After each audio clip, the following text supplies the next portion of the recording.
حضرت علی رضی اللہ تعالیٰ عنہ نے فرمایا، جب رسی سخت ہو جائے تو سمجھ جائیں کہ ٹوٹنے والی ہے، اسی طرح جب حالات سخت ہو جائیں تو جان لیجئے کہ آسانی آنے والی ہے۔ بے شک ہر مشکل کے بعد آسانی ہے۔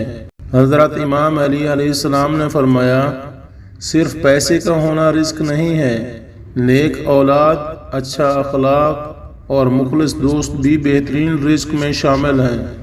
جو آدمی خود اچھا نہیں ہے اس کو بالکل یہ حق نہیں کہ وہ دوسروں کو برا بھلا کہتا رہے۔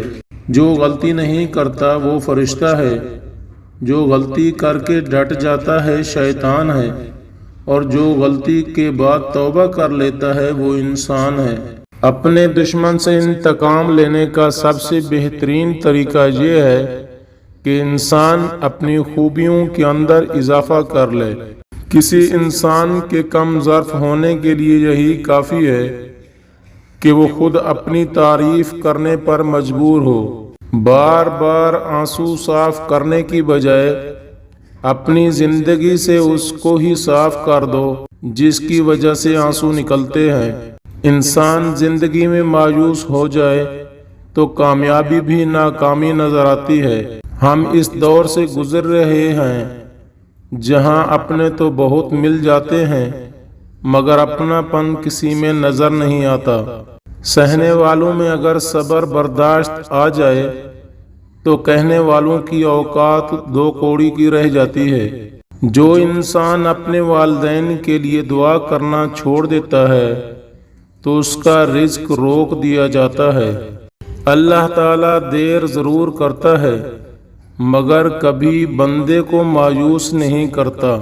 جتنا غم انسان کو سکھاتے ہیں اتنی خوشی نہیں سکھاتی۔ شکر ہے نیتوں کا اثر انسانوں کے چہروں پر ظاہر نہیں ہوتا، ورنہ ہر کسی کو بار بار چہرے کو چھپانے کے لیے نقاب کی ضرورت پڑتی۔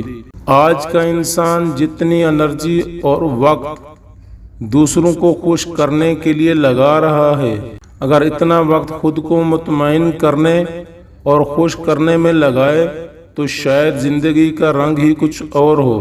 4 چیزوں کو کبھی ظاہر مت کرنا: اپنے دل کا بھید، کسی کا عیب، سفر کرنے کی سمت، میاں بیوی کا راز۔